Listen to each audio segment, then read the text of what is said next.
Well, good morning, everyone. Let me welcome you to this live evidence session for the Trade and Business Commission.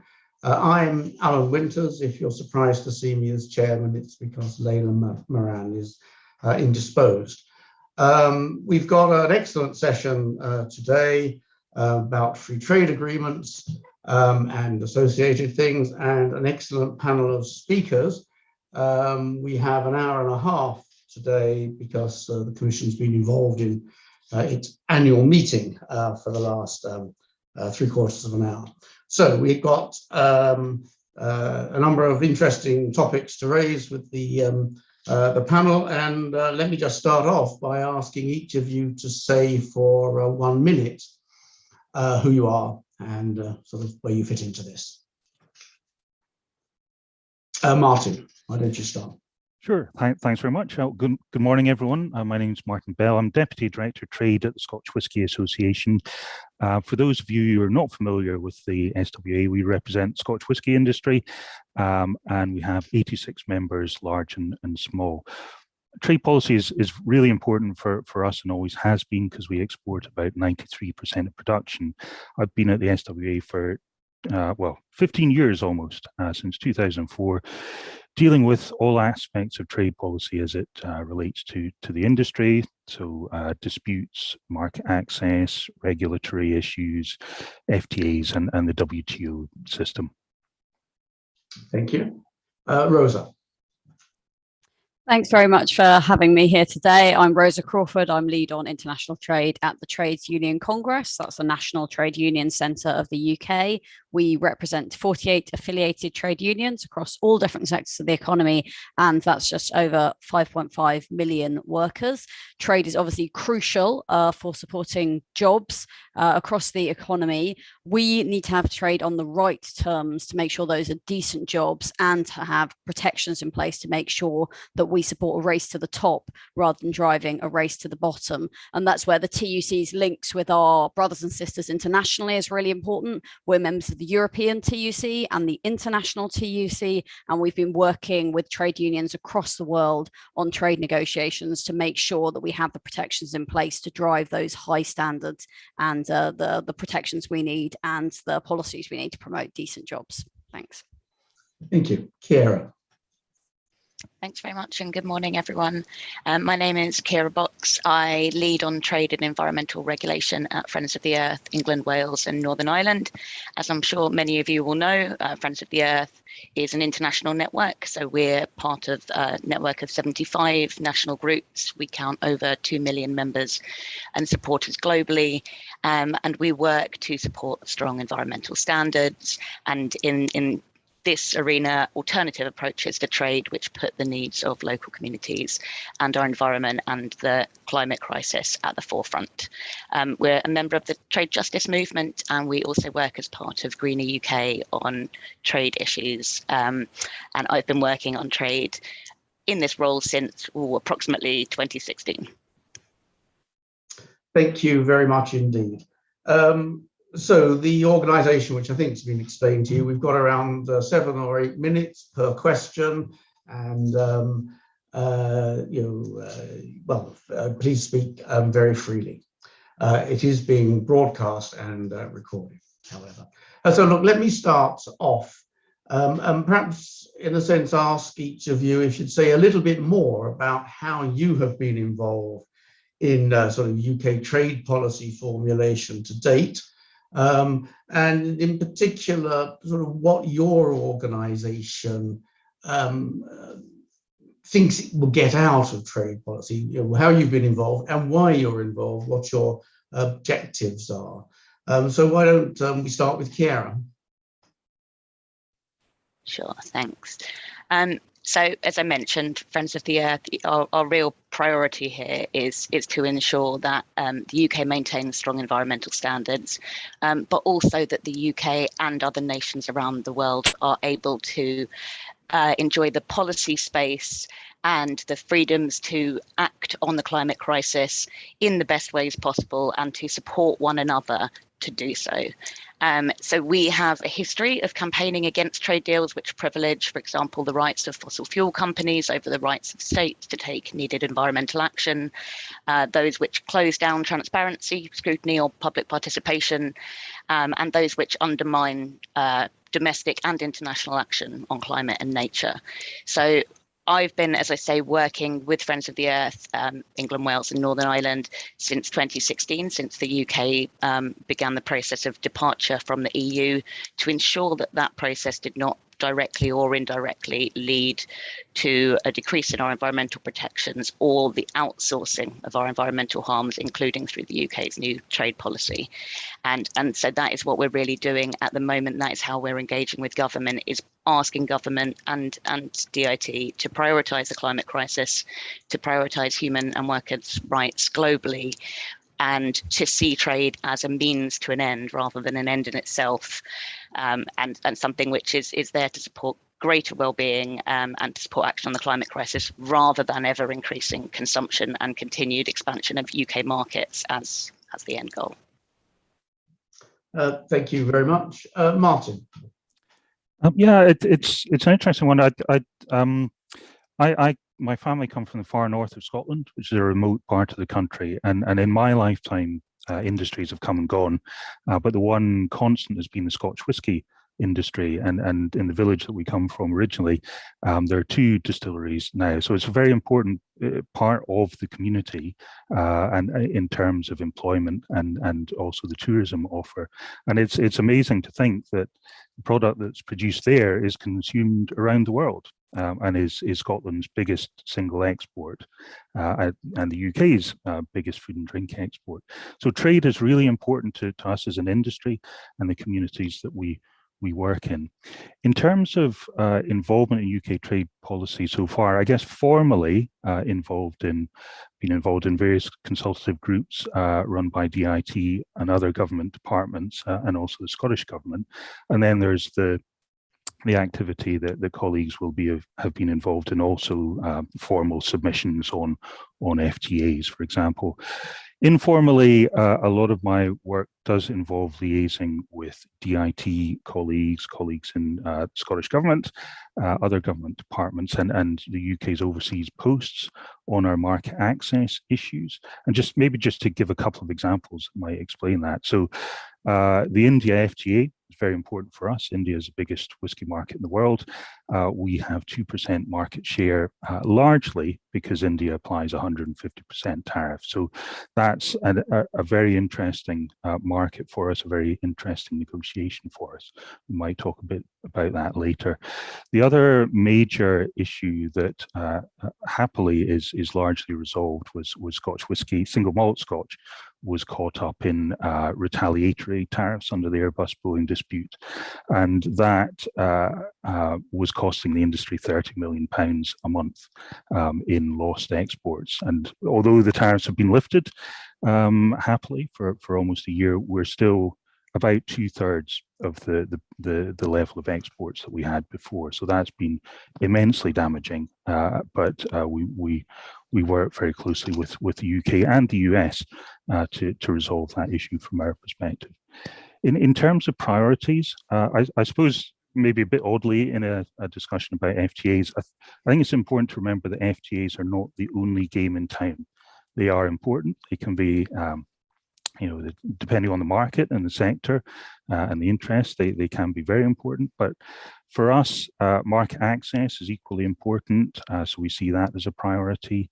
Implementation of commitments that trading partners have already made, and whether that's in the pure trade space or environment or labor, making sure that people actually do what they say they're doing is key. Disputes important for us. We've had 9 WTO disputes over the years. I think that's one area of UK trade policy that we're probably less cited on where we are, and increasingly regulatory coherence. So interested in the CPTPP negotiation, and that's within CPTPP. There's a wine and spirits good regulatory practice annex, which will be interesting to see whether the UK can influence that once it's in the agreement. So we have a lot of priorities, but trade is very important for us. Okay, thank you very much, Martin. Rosa. Thank you. Yeah, true involvement of trade unions in trade policy and trade negotiations is absolutely crucial, because this is the only way that you're going to get trade agreements that actually benefit workers and have the right protections in place to make sure that we don't have our conditions undermined, and we don't have our public services exposed to privatization and the public our data open for exploitation. For us, we haven't seen the level of engagement we need to see. Trade unions have not been consulted sufficiently in any of the trade deals that the UK has negotiated to date. And that's why we haven't seen an effective enforcement mechanism for labour standards in any of the UK trade deals. And in fact, we've seen the UK sign trade deals with some of the countries that are the worst in the world for workers' rights, such as Colombia, Turkey, and Zimbabwe. So it has not been a sufficient process so far. We have been engaging closely with the Department for International Trade to gain seats for trade unions on the trade advisory groups, these sectoral groups that are consulted on the text of trade negotiations. This is something we were actually, as TUC, talking to the Secretary of State, Anne-Marie Trevelyan, about in Aberdeen just this week, in meetings also with the US Trade Ambassador, Catherine Tai, and with our US union counterparts, the AFL-CIO. And that was a very valuable exchange, because trade unions in the US, people may know, are consulted on the text of trade negotiations. And that has meant that they have been able to significantly change trade deals to actually effectively enforce workers' rights, in particular with the recent US-Mexico-Canada agreement, where it was input from trade unions that meant that a rapid response mechanism was created, which allows for investigations and then targeted sanctions to be implemented on companies that abuse fundamental workers' rights. And the US government has already used that mechanism 3 times now to investigate US companies union busting and repressing trade union rights in Mexico. And because of those investigations, fake trade unions were got out of companies, and independent trade unions were allowed to be elected. So there've been real improvement of workers' rights in Mexico because of provisions that US trade unions were able to put in that US-Mexico-Canada agreement because of their involvement in negotiations. So it's very valuable for them to be sharing that experience in Aberdeen, and for us to be saying to the Secretary of State, Trevelyan, what can you do to have that equivalent process? She talks about her having the same worker-centered approach to trade now as the US government does, but for us, she needs to prove it by involving working people in the negotiations, and then actually having effective mechanisms to enforce workers' rights, as well as protect public services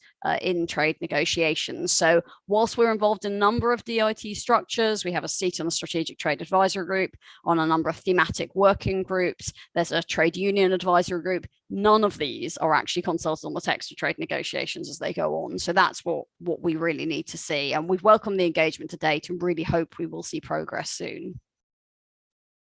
All right, thank you very much. So a very diverse set of jobs that people aspire for trade policy to do.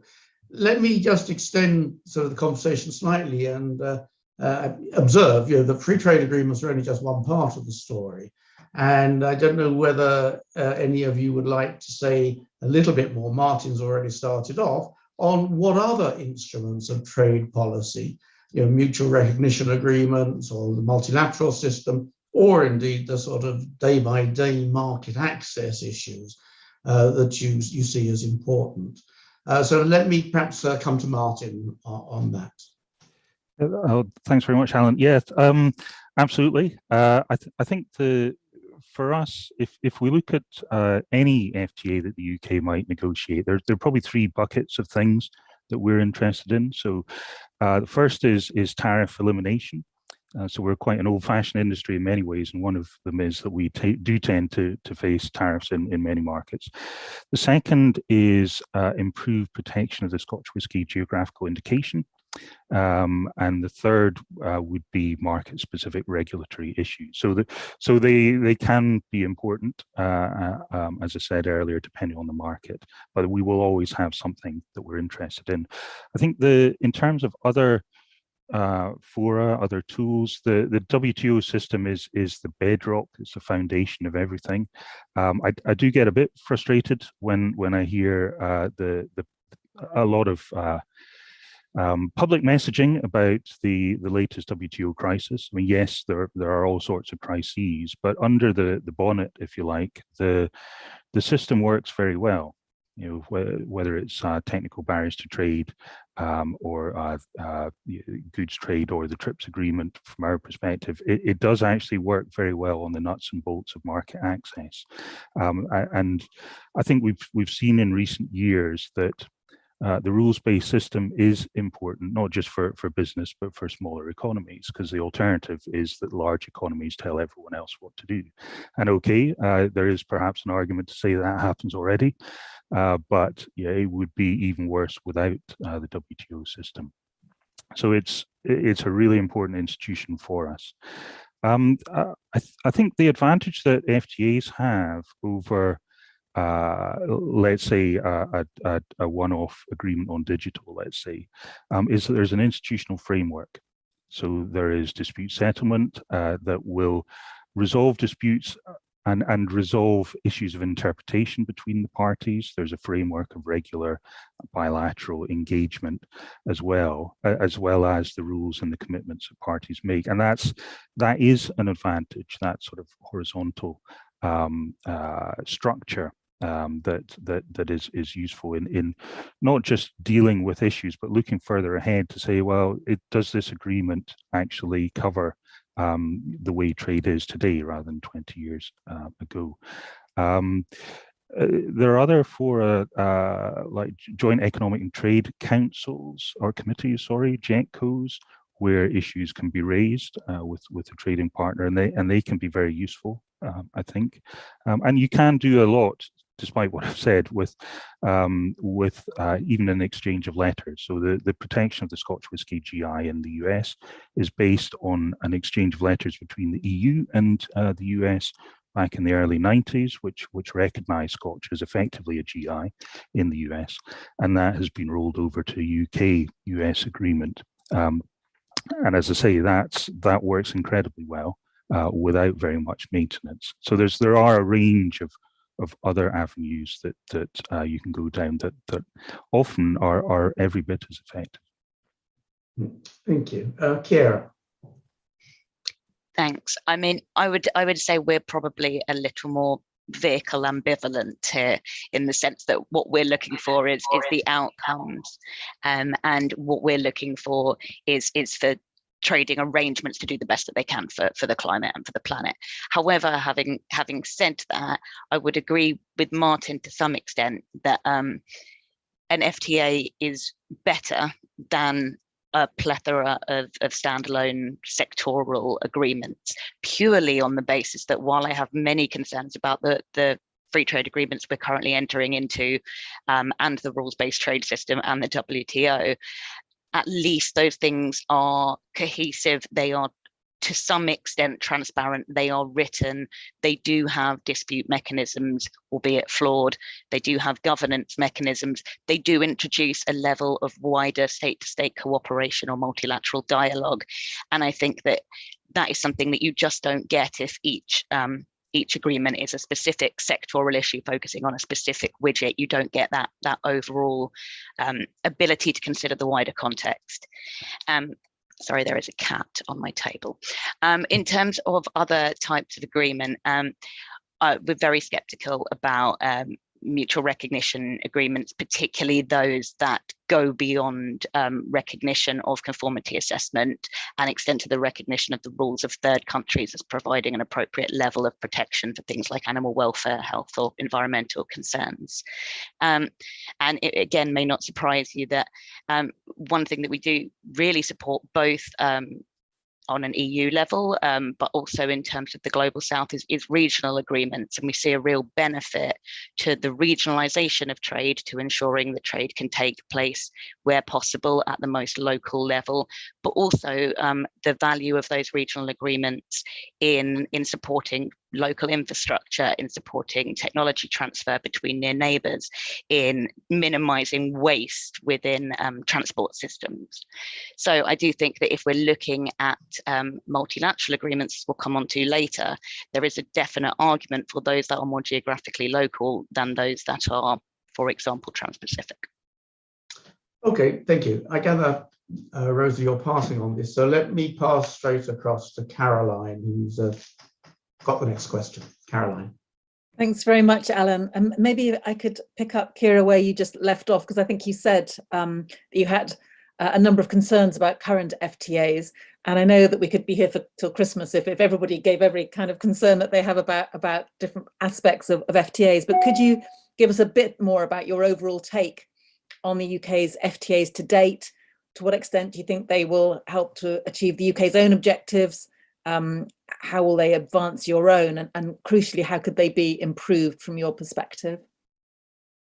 Thanks, I know Caroline. it's a big question. It is a big question, and I will try and limit my concerns to maybe 3 areas. Yeah. So to coherence, to ambition, and, as you say, to the improvements that we'd like to see. I think coherence is a really big concern when we look across the FTAs that have been rolled over and those that have been agreed and are being negotiated at the moment.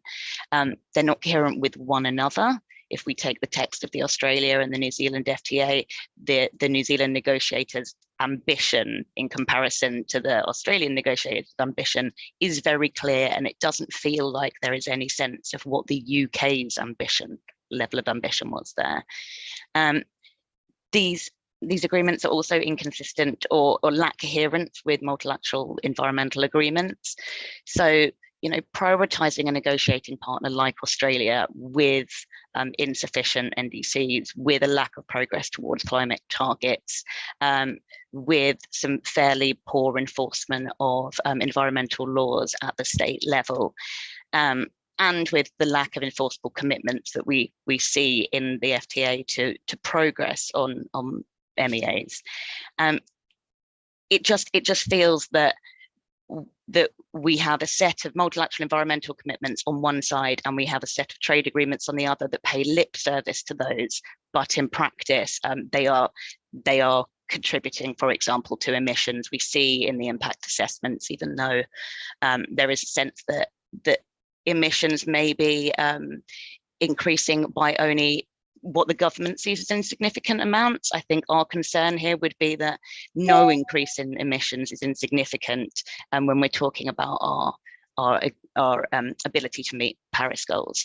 And these trade agreements are also inconsistent with domestic policy goals. There is no overall consideration of the cumulative impact of trade-related emissions on domestic net zero. So as I say, there is a sense that emissions on a deal-by-deal basis are not going to increase substantially, but there is no maths done anywhere on what that overall cumulative increase will be. And there is a lot of cherry picking. There is a lot of looking at UK production increases and UK consumption rather than UK consumption increases. There is looking at transport increases, but not looking at production and consumption increases in the trade partners territory. So it doesn't feel like we're getting a really full picture there of how these trade agreements are coherent with the domestic net zero goal.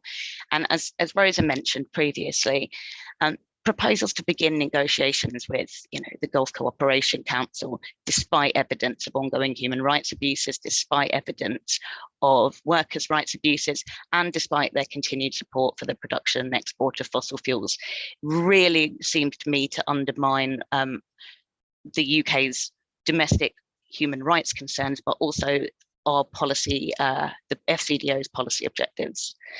In terms of ambition, there's a lot of talk about these deals being world leading. There was a statement in Parliament that the UK-Australia deal was the first time that the Australian negotiators had agreed to an environment chapter. That's simply not true. There are a number of other examples, not only of individual commitments, but of whole chapters. The animal welfare chapter in the Australia deal is not enforceable. So in terms of the level of ambition there, we got an environment chapter which was not a first, and we got an animal welfare chapter that was not enforceable. To me, that doesn't demonstrate a level of ambition commensurate with the UK attempting to be a world leader and demonstrate ambition in these spaces.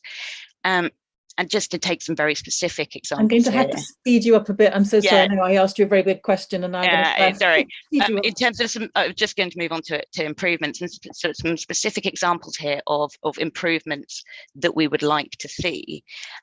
If you look at the trade and cooperation agreement with the EU, you look at the New Zealand and Australia deals, you see three very different approaches to climate. So you see climate as an essential element. You see references to 1.5 degrees warming.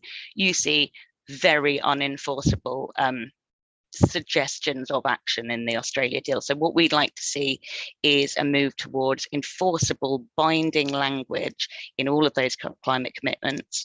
We would like to see the UK's trade policy as standard include policy space through the provision of a climate waiver, through non-derogation clauses, and through links to Paris action, and we'd like to see all of those in enforceable language, subject to the full dispute settlement mechanism, and with ongoing cooperation mechanisms alongside them. Thank you so much, and sorry to speed you through such an important answer. Rosa, can I come to you? Yes, I mean, for us, the UK government's taken a fundamentally flawed approach when it comes to trade negotiations, because rather than make sure we have the comprehensive agreement that we need to promote good jobs and the highest labour standards with our nearest and most integrated trading partner, the EU, the UK government has instead rushed around the world to sign trade agreements with, as I say, some of the countries that are the worst in the world for human and labour rights. And for us, it's crucial that we have that good arrangement with the EU so that we have comprehensive market access and can keep up with EU standards of rights, which are the highest in the world.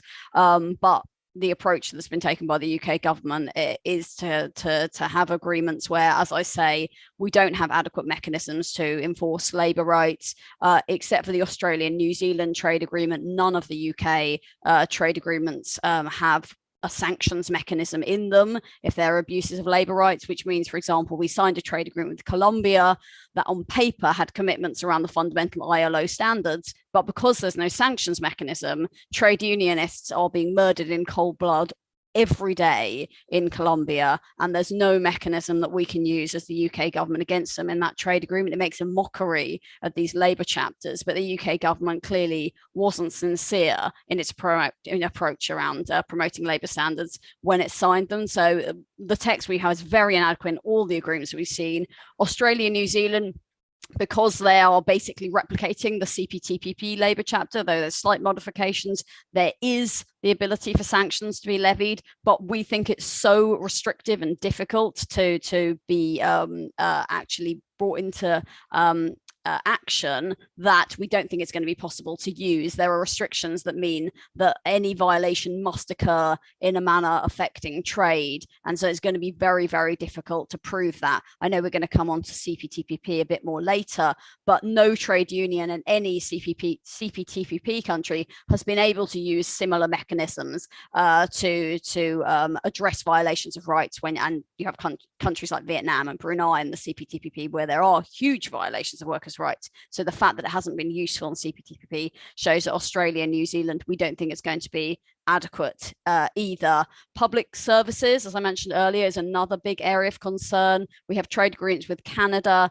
and Japan that replicate the really concerning approach that the CETA agreement was taking previously, whereby all the public services are exposed, that are part privatized, are exposed to liberalization commitments in the agreement, except for very, very few that have been exempted. So for us, that risks locking in privatization through the commitments of the agreement. And that could mean a future government, even though they wanted to renationalize public services, might not be able to do that.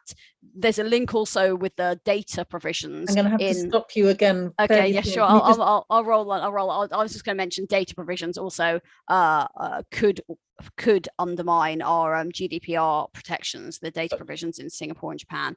The improvements that we think should be made are, as I say earlier, including trade unions in trade policy to review the trade agreements we have, and we would want them to be disapplied with countries that abuse fundamental labour rights like Colombia and like Turkey. We would want a review of the approach around labour standards to actually have effective sanctions mechanisms that involve trade unions.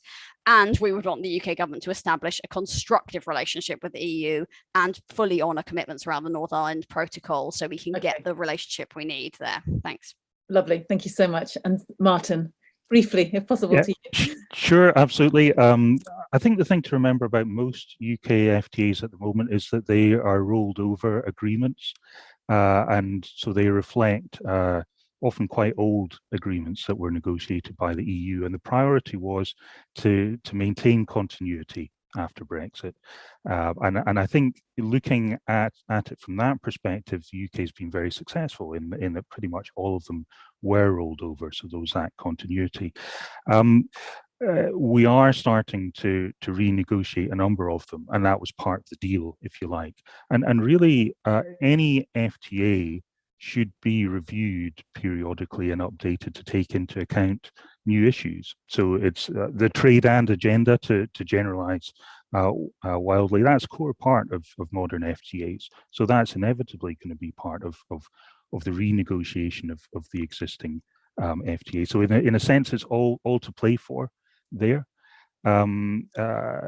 Equally, I mean, the new FTAs, I think it's a bit early to tell, given that it's only Australia and New Zealand so far, and the key question will be implementation. And just a very quick example from ours on both of those countries, New Zealand has made a stronger commitment than Australia has to revise its legal definition of whisky. And if anyone's interested, I can tell you why that's important in due course. But that will require a regulatory change in Australia and New Zealand, and that'll take 3 or 4 years. So the test of the FTA will be, does that actually happen? So implementation is really key, and that comes back to the points I think that Rosa and Kira made about, it's great to have rules, but you have to make sure that you can implement them, you can enforce them. Lovely. Thank you all so much for being so succinct with such a big question. And back to Alan. Thank you very much, everyone. Tamara is online for the next question. Tamara, you're there. Yes, I see. Hi. So I'm going to add a supplement to my question, but and in a way, I think some of this has already been answered, the question that we've got existing. So I think we can be brief on this one, if possible, to add in that supplement. Is it fair to suggest, as some have done, that the UK government has prioritised speed over substance in terms of the FTA agenda? Martin, I'll start with you, please.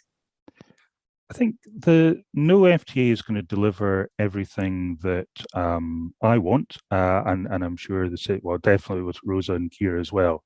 So you do have to compromise. So that's the first point. I think I'm not sure that speed has been the issue, because I remember putting together our submission to both the Australian government and the UK government on our priorities for a future FTA in 2018. So while the negotiations themselves formally didn't take all that long, there was an awful lot of preparatory work there. And India is the same. There's been about 3 years of preparatory work up to the launch of negotiations. Everyone has domestic politics, domestic political targets or dates, elections or whatever. And equally, negotiators have their own interest too. So if a negotiator concludes an agreement with India, let's say, that's a big thing. And from a stakeholder perspective, you want to make sure that they remember your issues and address them rather than rushing. So I suppose that's a long way of saying no, I wouldn't agree with that. Okay. I mean, our other two evidence givers, I guess, there's going to be the environmental and the social justice piece in their answer. So I would welcome Rosa's response, please. Yeah, I mean, for us, we do feel that there has been undue haste in terms of the approach of the UK government rushing into trade deals, as I say, without adequate consultation with trade unions. And that has meant that we don't have effective enforcement mechanisms on labour standards, protection of public services, or personal data. Also note, in the context of our close cooperation with trade unions in global south countries, we're particularly concerned about the rush to negotiate trade deals with countries in Africa. For example, the UK-Kenya agreement. The Kenyan government was essentially threatened that they would have its preferential market access removed if it didn't sign a trade agreement with the UK, which for us is absolutely outrageous. They should continue to receive the preferential market access without having through lower tariffs to UK goods, because we know that could undermine domestic industries, and that particularly risks women workers being thrown out from jobs in the formal sector to the informal sector, where they're more likely to be exploited. So and we know that pushes continue with other countries in Africa as well. So for us, it has been guided by an approach that seems to be about prestige of having trade agreements and the number of trade agreements, rather than actually sitting down thinking about what will be the outcome that delivers decent jobs and protections for workers' rights globally to promote high standards and prevent undercutting and a race to the bottom. Thank you, Rosa. And Kira, I hope I've said your name correctly. Perfect, thanks. I think for me, actually, it's been simultaneously too much and too little speed. We have seen too little speed in sorting out the problems with the Irish Protocol, with relationships with the EU, with getting the Trade and Cooperation Agreement functioning, and particularly getting the civil society mechanisms that sit under that agreement functioning. We've seen too little speed in developing a good evidence base in terms of what the impacts of increased trade are on the environment in the UK, and how we can get better evidence about the impacts of increased trade abroad.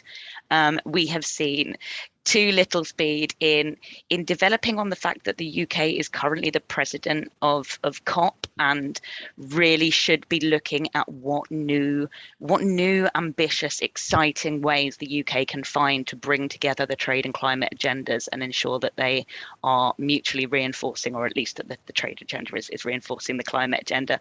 Those things could all have moved much faster.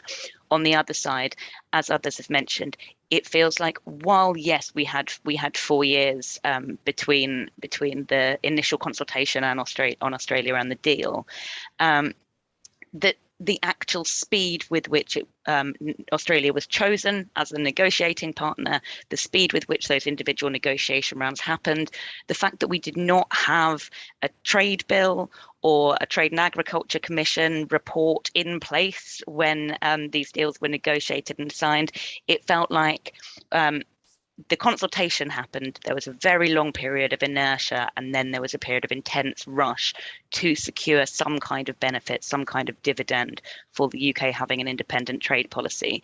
And what this means is that the texts that have come out at the end of those processes, as I said before, feel very impacted by the needs of other nations and the ambition of their negotiators, but they also seem very cut and paste. They seem like the UK has found previous trade agreements that are functioning, such as CPTPP, and replicated those across the board as a way of ensuring that those deals can come together quickly. I would suggest that we could have developed some new texts, some new proposals, and looked at how we could improve upon the trade model that we've seen previously. And we could have taken a little bit more time to do that. Thank you. I'm particularly interested in what Rose has got to answer to this supplementary question. I've been asked to ask about whether the trade deals with the EU are going to make up for the trade, the loss of market of those, which I've heard from the fashion industry has really decimated our exports to that market, which was our largest trading partner.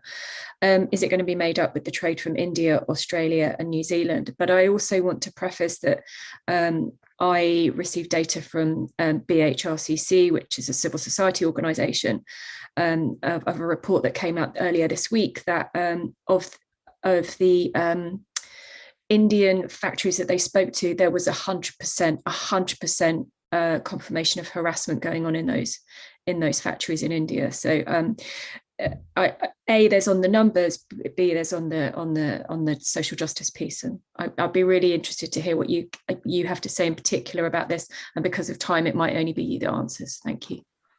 No, thanks for that really important question. I mean, as I said, the trade deals the UK government's done with non-EU countries have in no way made up for the huge blow to manufacturing, textiles, retail, and also service sector that's been created by the inadequate deal that the UK negotiated with the EU.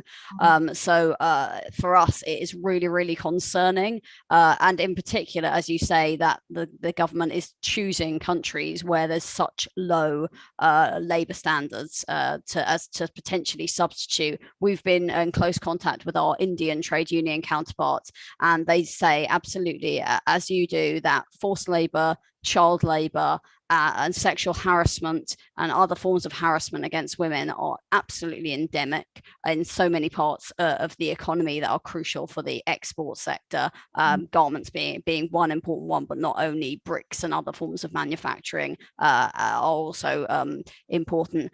Also, to highlight, the tech sector is one area where we know companies already outsourcing a lot of data processing and more white collar functions to India, but because they have very lax regulations about hours and pay, it's still on much more exploitative terms and conditions than those jobs here. So there's lots and lots of issues about job displacement and job outsourcing, and again, like we say, driving a pressure for conditions and wages to be lowered. And Indian trade unions have said to us they are not interested in more bad jobs coming to India through this agreement. It's not a win for more women to be employed in a factory where they face harassment and poverty wages. So that's where we're working together on joint lobbying to say the UK government must use its leverage in any trade talks to actually say you need to address these fundamental abuses of human rights and labour rights as a condition for even entering into talks with the UK. And certainly the fact that you have a trading partner right on our doorstep with the highest standards of rights in the world, that if you had more comprehensive market access, you could bring much higher gains in any case to industries. For us, it just seems completely the wrong approach to be taking and completely flawed, and I think really needs to be addressed. Thank you, Rose. Also, the EU textile strategy is an exciting piece of proposal that they're putting together. I'm aware of time, Chair, but I wonder if Martin could just answer that question quickly in like very, very successfully, because I know we've been running over time. Martin? So in terms of I know that there's been a key. You mentioned the value that the India market adds to. Sorry, yes. Industry, but does it compare with sales to Germany, France, and the EU?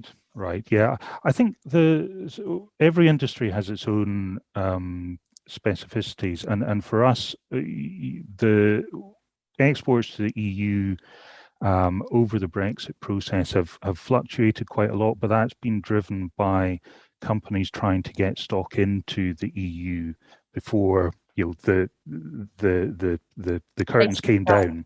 Yeah. So actually, we have not been particularly affected in terms of our exports to the EU.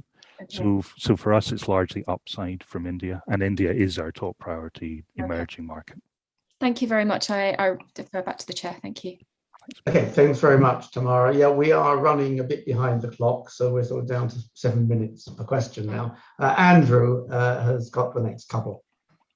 Thanks very much, Mr. Chair, and thank you to each of the witnesses as well. Having a look at the two FTAs that have been entered into with Australia and New Zealand, respectively, I'd be interested in each of the witnesses' sort of insights on the practical impact and the difference to UK trade as a result of those FTAs. Maybe Martin again, if you want to kick off. Sure, and I've probably covered it already for us. I mean, the other thing that has come out of the Australia FTA is tariff elimination. Australia has a 5% tariff on most things, it seems, including Scotch whisky. Australia is a very price-sensitive market because it's very high it's a high tax jurisdiction, one of the highest in the world. And our main competitor in Australia is bourbon whiskey from the US, which has benefited from zero tariff, well, for almost 20 years now. So that, although it's a small tariff, that will have a significant impact on the market. The other issues that are of interest to us are more about the legal protection of the Scotch whisky GI. And I mentioned the regulatory change that we're hoping to see. That would help to take fake products off the market. Australia's a really difficult market to protect the Scotch whisky GI in at the moment. So that's a longer term thing, I think, from our perspective. But yes, we would expect to see an increase in exports. Kira? Thanks. I will try and be speedy. So limited economic benefit.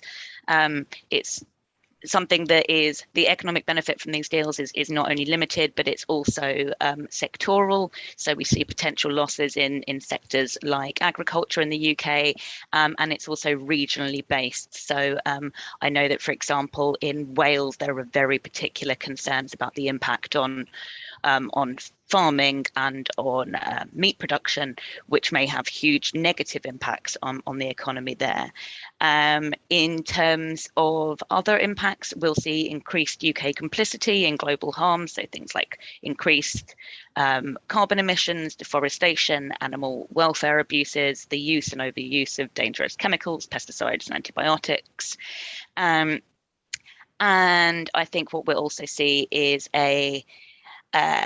at the moment, what we are seeing is a lack of public engagement. So we're going to see an impact that some of the government decisions that are made around regulation, around food standards, around animal welfare, around public health, are becoming caught up in trade negotiations and are becoming caught up in concerns around FTAs and are not being had in public in a scrutinizable way in the UK. So it's contributing to some real damage to public discourse and public engagement, and to a feeling that the government has the sovereignty and the power to take action and regulate to improve environmental protections. Rosa. Yeah, I mean, similarly to Kira's assessment, we think it will have a negligible overall gain to the UK economy, and does pose threats, both the UK and Australia agreement. As Kira's also highlighted, the agricultural sector and workers in that sector do stand to potentially be harmed by the increased imports that will be allowed over a period of time through both agreements. And there could be an issue around lower standards also impacting on lower standards for safety here, which is also a workers' rights issue if people are working without adequate safety standards being applied in the UK. There's also a concern, Australia and New Zealand, both of them haven't ratified all the fundamental ILO conventions. Australia hasn't ratified the Convention for Minimum Age.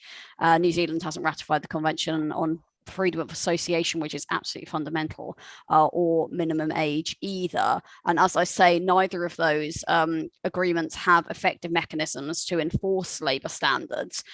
So even the conventions from the ILO they have ratified, we don't have mechanisms that we think are actually going to be effective to hold the parties to these. So that could also encourage companies to use these agreements to increase market access and lower standards, and trade unions not able to use them to actually enforce our rights. We know that increasing numbers of migrant workers and increasing migration between the countries is an issue, and we also have concerns that the workers that may come to the UK under the agreement, or UK workers that go to Australia and New Zealand, are not adequately protected. There isn't a guarantee that they'll have their rights respected, and we know seasonal worker schemes, as has been exposed in the UK's most recent use of a seasonal worker scheme in agriculture, are just notorious in terms of exploitation. So we worry that these agreements could be also used to fuel exploitation there. And then just very quickly to flag the concerns I did earlier around public services. There's again this negative list approach that exposes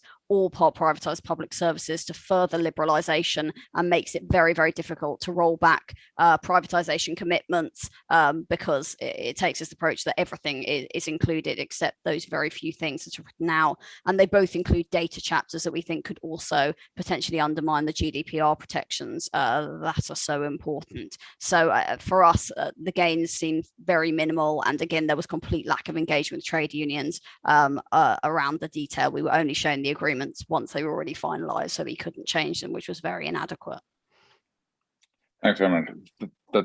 So picking up on sort of engagement, on my next question, I mean, I think I know the answer in terms of Rosa, but I'll ask anyway.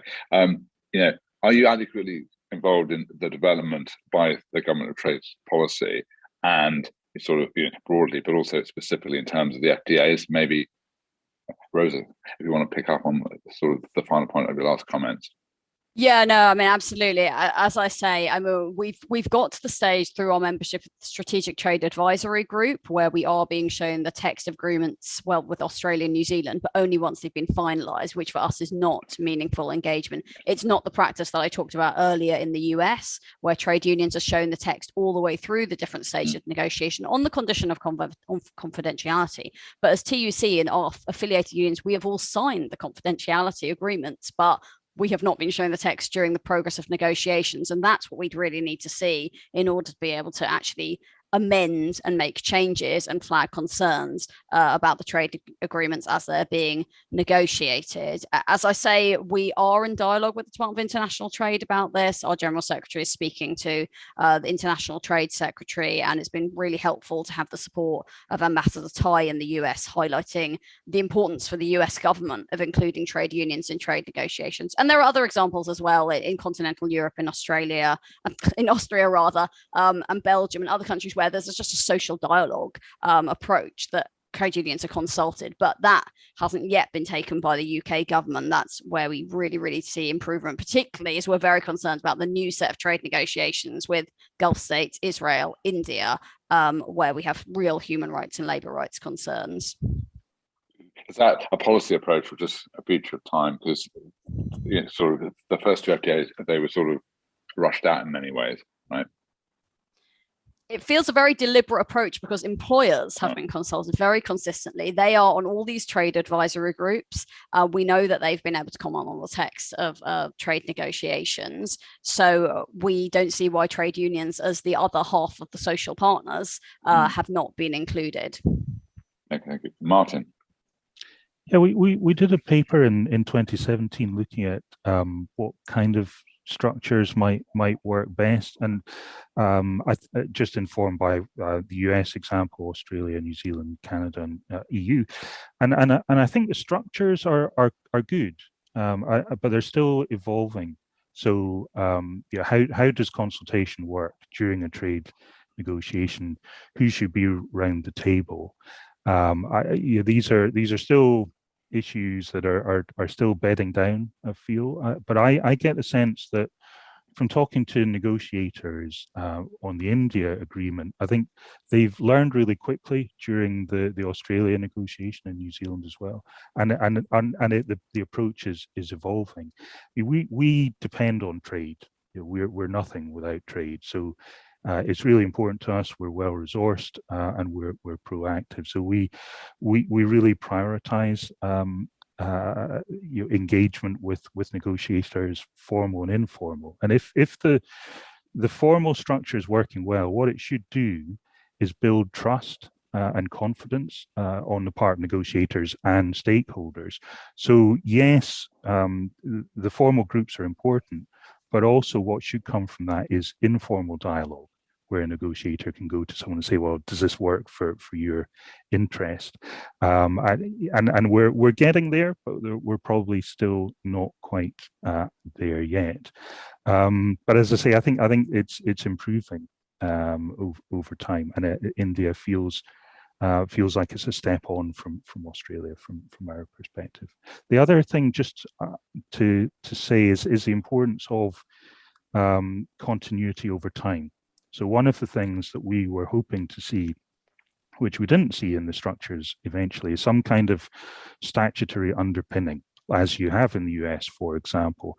And what that means is it just makes it a bit more difficult for a new minister coming in to say, okay, I know we talk to people that way, but we're going to do it this way now. And that's incredibly disruptive and really militates against building up these long-term trusting relationships that are so important. Thank you. Kira. I would say that we feel grudgingly consulted rather than adequately consulted. The initial public consultations around trade were really framed to encourage respondents to identify opportunities. They were also understandably framed towards what businesses wanted and needed from the deal, but less understandably did not really seek to explore what other concerns there might be about the impacts of these deals, or to really unpack the questions that wider civil society and NGOs had about potential impacts, about lack of data, and about lack of engagement.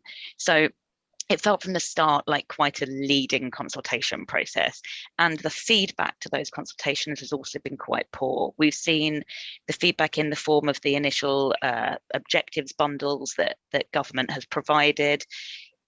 Essentially, there has been, if you compare the responses to those consultations, it's a very copy and paste format. It doesn't feel like each consultation has provoked a specific piece of government thinking, a specific response. It's a very standard template.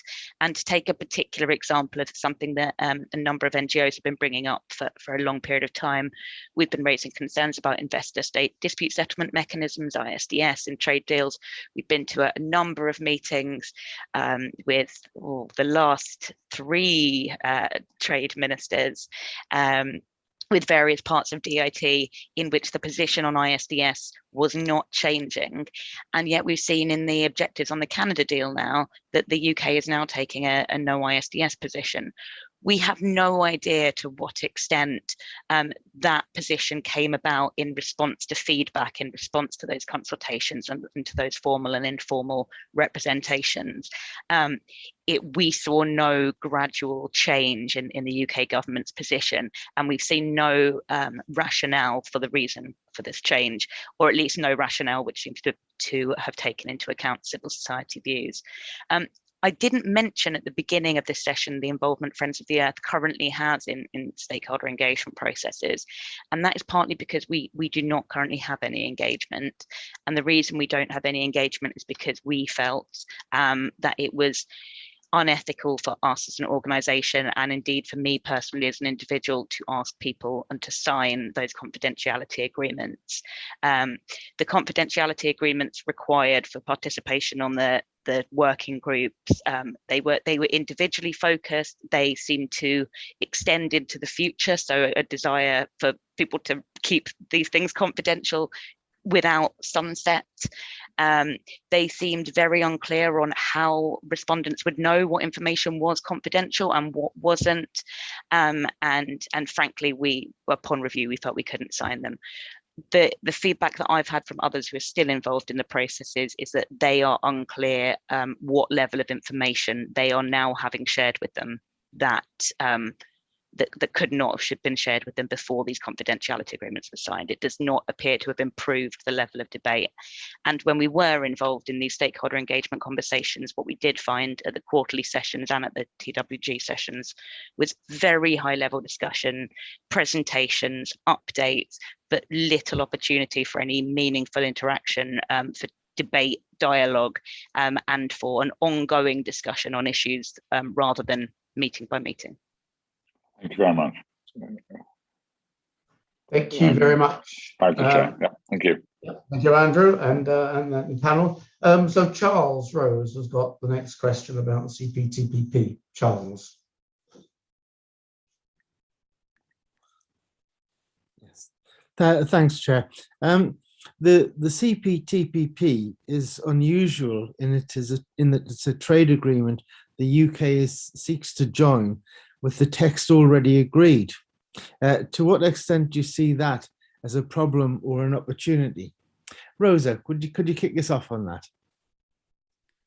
Yes, for us, that's a big problem because we have lots of concerns about CPTPP. And as you say, it appears the UK has very, very limited scope, very, very limited leverage to address those problems in the accession talks it's now engaged in. We've been in contact with trade unions in all the CPTPP countries that have independent trade unions. It should be noted that Vietnam and Brunei have laws outlawing independent trade unions, which is a concern in and of itself. But in all the other countries that have independent trade unions, they opposed CPTPP because they were worried about having an agreement with countries that abuse fundamental labour standards, and the fact that the agreement itself, as I've talked about earlier, did not have a mechanism that looked effective in terms of enforcement of labour standards that required violations to occur in a manner affecting trade that we think would be very difficult to prove. And the enforcement mechanism doesn't involve trade unions at all. They have no role in monitoring or the enforcement of labour commitments in the agreement. So it's up to governments to decide to challenge another government within the CPTPP countries. And it comes down to a matter of, is it realpolitik for one government to challenge another over labour standards? We really doubt that will be the priority of many of the governments involved in the CPTPP. And as I say, it's been in place since 2018, and there has been no challenge against Vietnam or Brunei, or indeed Mexico, where, as I also mentioned earlier, there's widespread repression of trade union rights. That, for us, indicates that the labour commitments in the agreement are not being taken seriously by the parties. We've also got the concerns I outlined around public services in Australia and New Zealand. It's the same negative list approach taken in CPTPP that locks privatised public services into those liberalisation or privatisation commitments and makes it much harder for governments to renationalise those services. Also, there's a very comprehensive chapter on data that commits to a free flow of data across borders that we worry could mean that GDPR is potentially regarded as a barrier to the free flow of trade across borders. And that could mean that crucial protections for workers' rights and the transparency requirements that we need to make sure that our data is not being used to exploit workers or to discriminate against workers, those GDPR protections could be reduced through that. And there is the issue of ISDS. Whilst some countries in CPTPP, such as Australia and New Zealand, have got side letters that mean that the ISDS provisions do not apply to them, there's no guarantee the UK government will ask for or will get that same side letter from all the CPTPP countries, because that's what it would need in order to not have those ISDS commitments with any of the countries, which could mean that our government could be subject to those courts. That would allow foreign companies to sue our government for things that could be regarded as a form of indirect expropriation, which unfortunately the mechanisms have been used to challenge things that are crucial for workers' rights around minimum wages and minimum hour and working hour regulation. So it's really concerning if we sign up to an agreement that could lock us into those kind of commitments and open to those kind of challenges. So we believe, I think, as is probably clear, we believe the UK should not be entering into those talks and should not be seeking to accede to CPTPP. Yeah, thank you for highlighting the issues and the problems so clearly. And I think always with these sessions, I'm amazed by the command of the detail that the witnesses bring and how it is hugely enlightening. Can I hand that over to Martin now? Yeah, sure. Thanks. I think so we're a long-term industry, and we see CPTPP accession as a long-term development. I guess the accession process feels very like a WTO accession. So it's not like an FTA at all, really. It's just you want to join the club. There are the rules, and the question is, can you get in? So it is different, and we have always seen it as being something that would not deliver increased market access immediately, but in time, once the UK is in, it would have the ability to influence the rules. So I mentioned wine and spirits regulatory good practice annex that's in the existing agreement.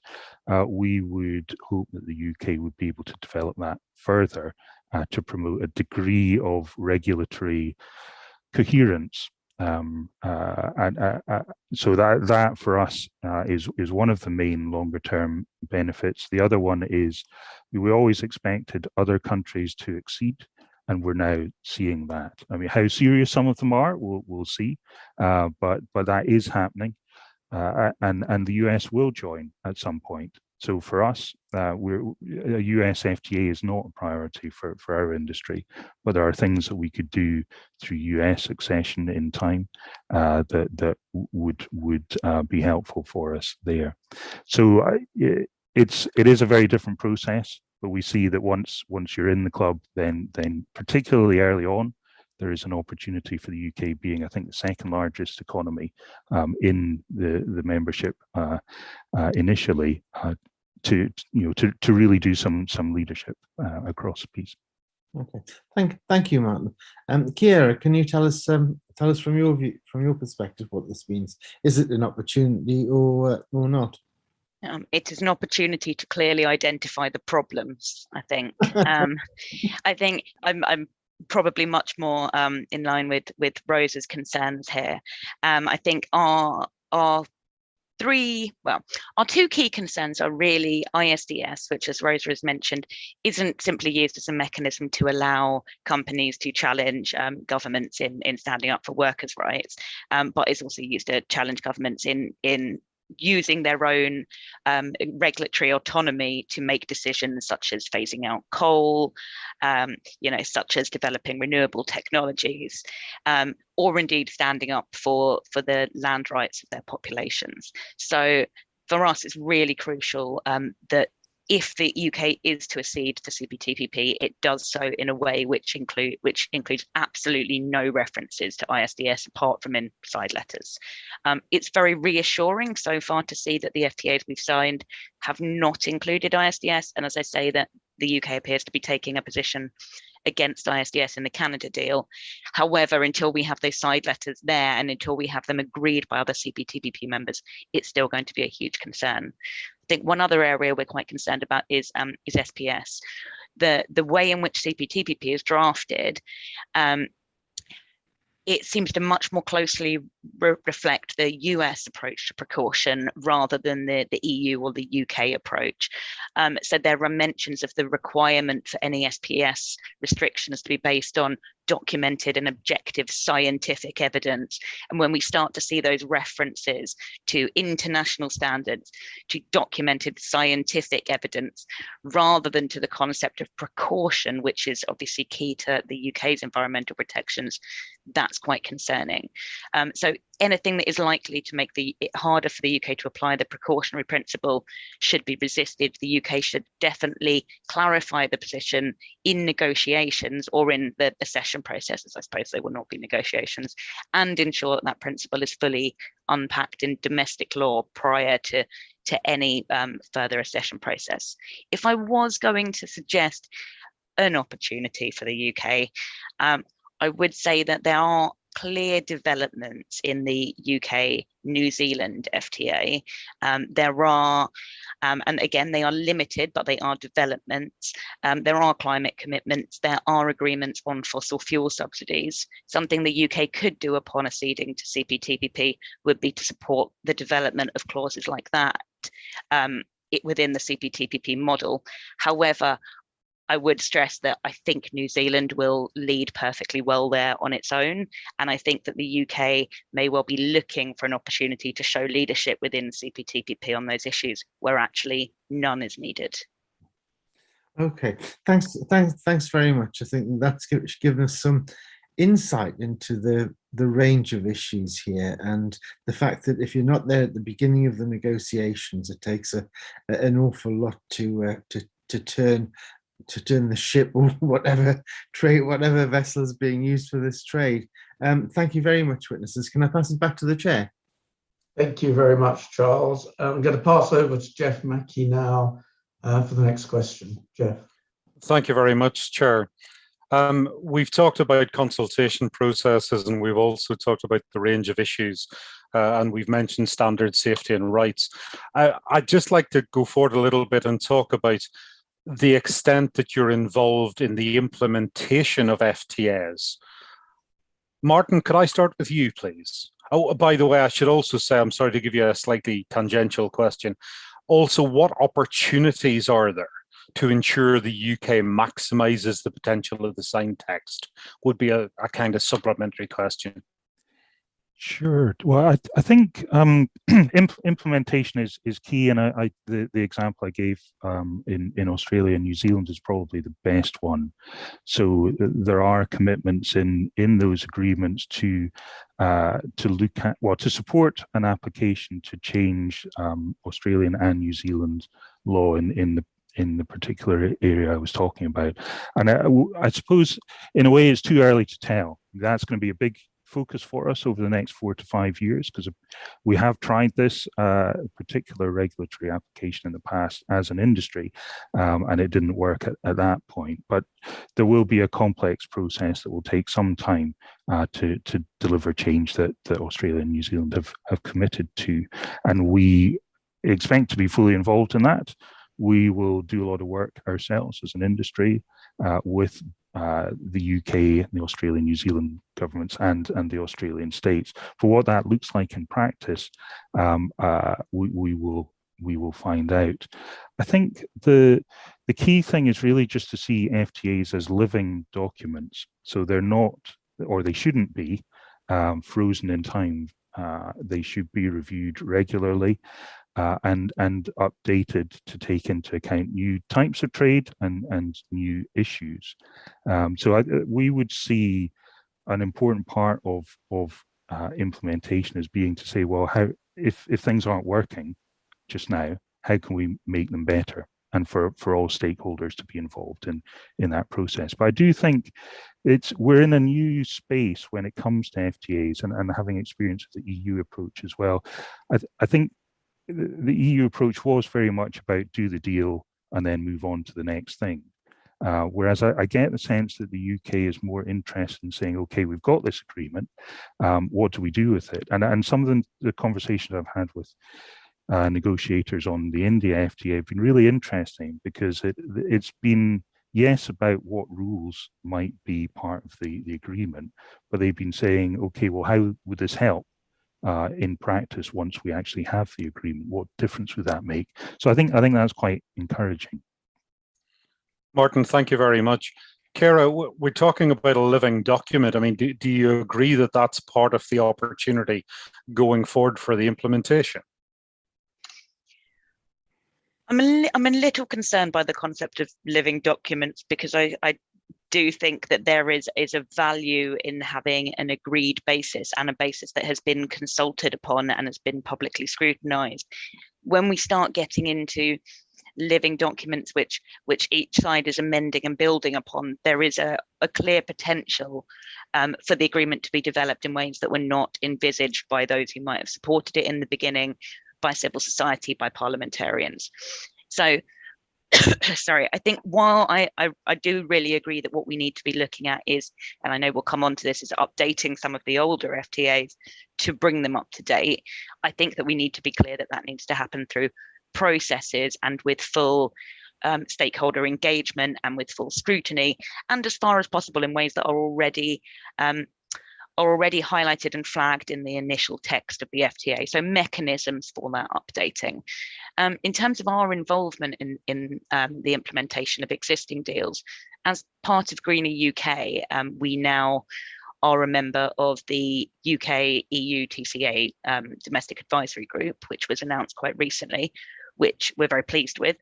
However, we were not pleased to see the makeup of that group. If you look at the degree to which business is overrepresented on that group, the fact that Greener UK is essentially the only environmental NGO representative, it feels like one bit of the deal that should be subject to a kind of living update there is the degree to which that group can grow, can engage more civil society, and can be supplemented by the civil society forum alongside it, to bring together the civil society members from both the EU and the UK in cooperative dialogue.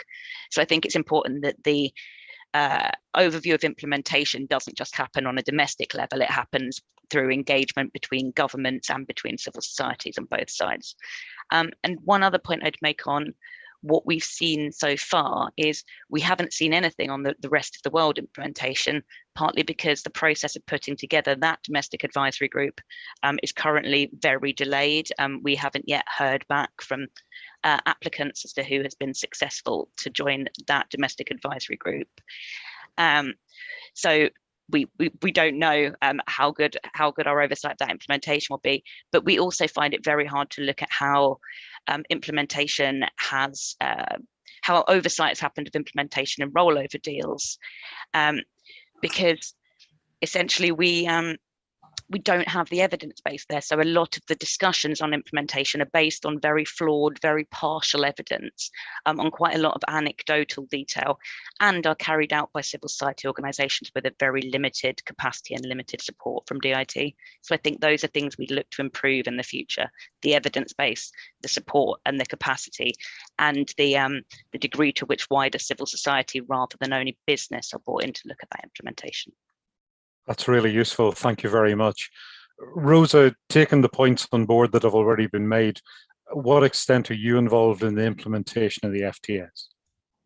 Yeah, I think I'll pick up where Chiara left off around the domestic advisory group structures, because those for us are a critical way in which trade unions can be involved in the implementation around the sustainable development commitments in trade agreements. And in the UK-EU agreement, it goes actually to cover the whole agreement, the domestic advisory group structure. So that's a lot of responsibility, and it's really important that unions have a role there. And obviously with the EU-UK agreement, we have a particular concern around level playing field commitments, making sure that those are honoured.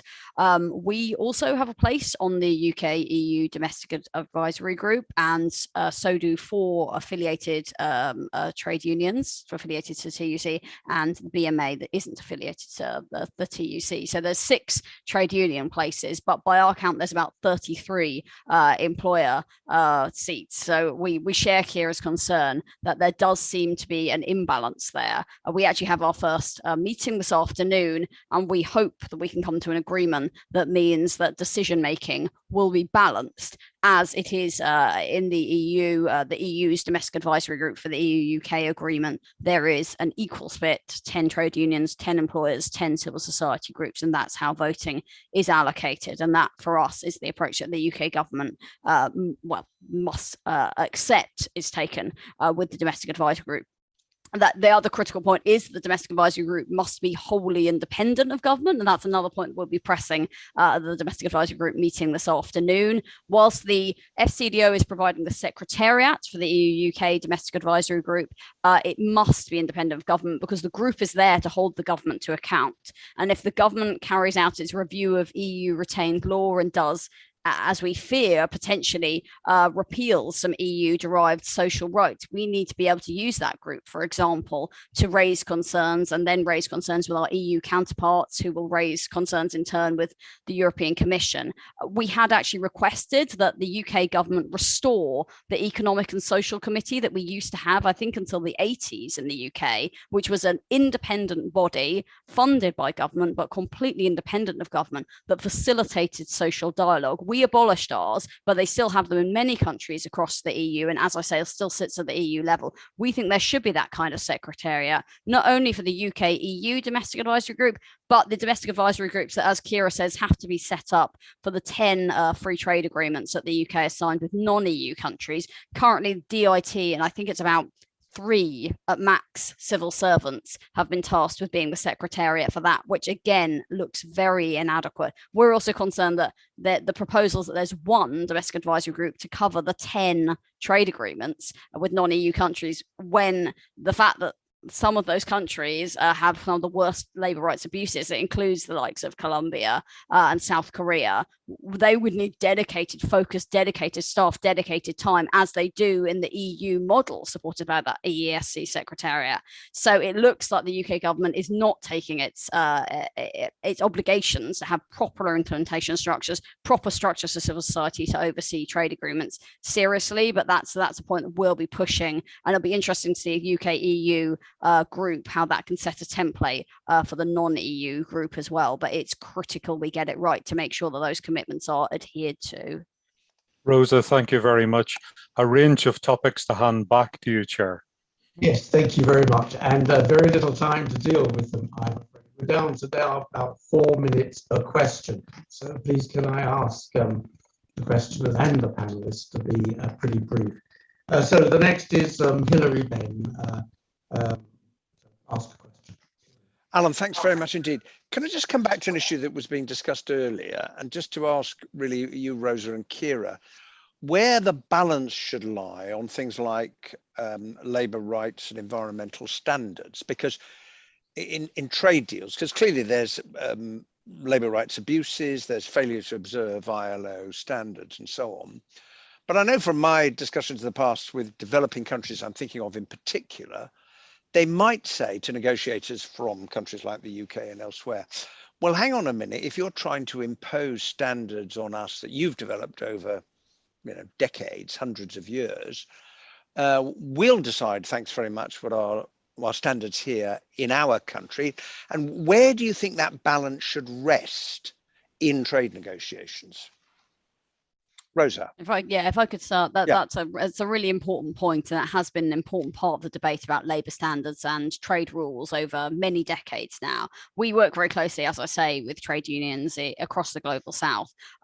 And it's definitely the argument that they are bringing to the table, that they would want to see labour standards respected, and those labour standards should be the core ILO standards. Those are universal standards. I think it's a question of how that's implemented through trade policy and how much dialogue there is with trade unions about the approach. Because if it's just an approach of saying you can't have, for example, any preferential access to the UK's market until you respect fundamental labour standards, and there's no support, no engagement with trade unions, then it could be quite a negative experience for trade unions, because there could be an impact on jobs as well, and there might not be the support that they need to actually demand better rights.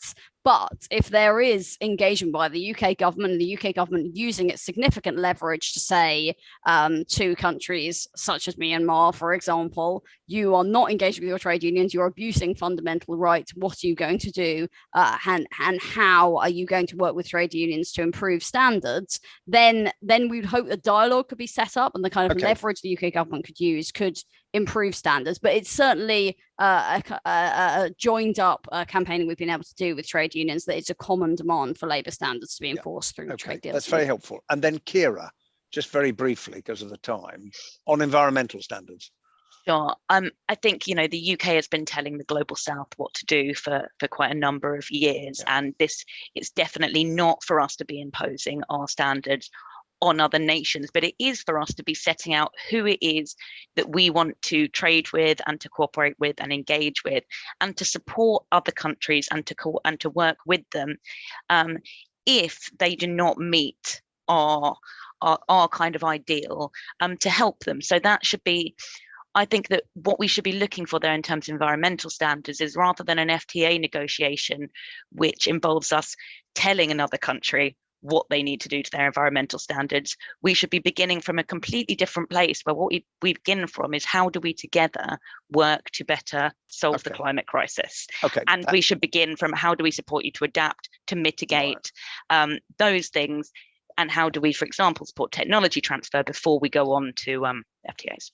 That's really helpful. And then just finally, for the three of you, and basically a kind of two-word answer, would you prioritize a trade deal with the United States of America, given what's on offer? And secondly, do you think one is likely until the Northern Ireland Protocol problem is solved? It's really asking for a judgment. Starting with you, Martin. So our priority for an FTA is India overall. Right. Okay. Yes, you said that earlier. It's difficult to see a formal FTA negotiation starting anytime soon. Okay, that's helpful. Rosa, with the States? On the Northern Ireland Protocol, it's really important for us that the US has made clear they will not negotiate a trade deal with the UK until that issue is solved, and that for us is really important, and we totally endorse that. For us, it depends on what terms a US trade deal will be negotiated. We have a joint position with the AFL-CIO, our US counterpart, saying we need to have fundamental red lines such as respect for fundamental workers' rights, complete exemption of public services from the deal, no ISDS, protection for personal data. Those would all need to be fulfilled, and inclusion of trade unions in the trade negotiations to make sure those objectives are fulfilled for us to support a deal. Okay, really helpful. And Kira, finally you. For us, the potential for a UK-US FTA is the biggest threat to UK agricultural standards, to UK environmental standards, and to UK public health protections. So from our perspective, we were very glad that negotiations did not proceed previously. We would very much hope that the negotiations do not proceed, and it does not look like they are going to, and it does not look like the Irish Protocol issue is going to go away anyway. Okay, that is really helpful. Thank you. Back to you, Alan. Thank you very much, Hilary. So let me come now to Philippa. Thanks very much, Alan. I'd now like to ask our three witnesses to evaluate the performance of the Department for International Trade and other departments in pursuing UK trade policy. Now, when I looked, I could only really find a strategy which was quite mechanistic about how to export, how to deal with the technicalities of export. So do you think the UK needs a broader trade strategy, which would be export and import? Because a lot of the anxieties about FTAs is the impact on the domestic market. Do you think the UK trade policy objectives are at all clear, and are their priorities right? If I could start with you, Martin, then Rosa, then Kira. Sure. Thanks very much. I think the organisation has achieved a lot in a short space of time. So it's almost like a startup, and has gone from almost nothing to being a credible trade ministry, and is now in the position where it's building experience, which is really important in being an effective trade ministry, and making connections between the different silos, if you like, of the organization. So it's continuing to develop, but as an entity, I think is doing very well. And it would be great to have an overall trade strategy. I think initially, when there was a trade white paper published a few years ago, we were expecting something to come out of that, but we would agree with much of the thrust of what DIT is doing in terms of the targets for the FTA. The one missing link for us was India, and the shift to tilt to the Indo-Pacific has kind of corrected that. So I suppose that's learning from experience, if you like. The one area that I mentioned earlier on where we don't have so much visibility is just what does the UK's dispute settlement function look like? How does it work for offensive disputes and defensive disputes? What are the priorities there, and how would stakeholders be involved? And I think just very finally, with DIT having opened its hub in Edinburgh, leading on food and drink for the UK as a whole, as well as covering Scotland, there's a good bunch of people there. And I think it's the other offices in the different nations, the Darlington hub, really interesting development. I think for me, the test of that will be in implementation again. So I noticed there was a very interesting job advertised by DIT that was located either in London or Darlington the other day. And it would be nice to see, the test for me is how many people end up working in Darlington or Edinburgh. Okay, thanks, Martin. On to you, Rosa, and then Kira, although we are running out of time. So if you can keep as focused as possible. Yeah, sure. So just briefly, as I said right at the start, we think trade policy should be guided by objectives to promote good jobs, the highest standards of rights based on the fundamental ILO standards, UN Sustainable Development Goals, and also support a just transition where workers are able to move from good jobs in high polluting industries into green industries that are also decently paid, good standards, and unionized as well. as I've been saying, my evidence that has unfortunately not been borne out by the practice of the trade deals and trade policy promoted by DIT to date, with all the deals that they've signed not containing effective mechanisms to enforce rights, not containing the protections we need for public services, not engaging with trade unions about what the sectors are needing and need to promote good jobs. And in terms of the global development picture, has been very negative, with, as I say, the UK arm twisting countries like Kenya into signing trade deals that will undermine their development, undermine good jobs, particularly for women in those countries as well. And as I say, even though it's not Department of International Trade's responsibility, the fact that the government as a whole is not engaging constructively with the EU, has not secured a good deal with the EU, and is not showing respect for the Northern Ireland Protocol, that is fundamental to have that good relationship and to improve terms of trade that's so important for so many jobs across the economy, and to safeguard our rights to honour the commitments in that agreement, for us is going completely in the wrong direction. So it's really important that we have an approach that actually has good jobs and workers' interests at its heart, and obviously involving trade unions adequately, which has not been the case to date, is fundamental to that. And yourself, Kira? Very much in agreement. It's very hard to know how well DIT is delivering on its trade policy objectives when those trade policy objectives are not they're not published, they're not transparent, and they're not cohesive. I think what we need goes beyond something which is a policy or a strategy that looks at imports and exports, but something that really looks at how we have an international policy that supports climate action, that supports action on the SDGs, that supports a just transition.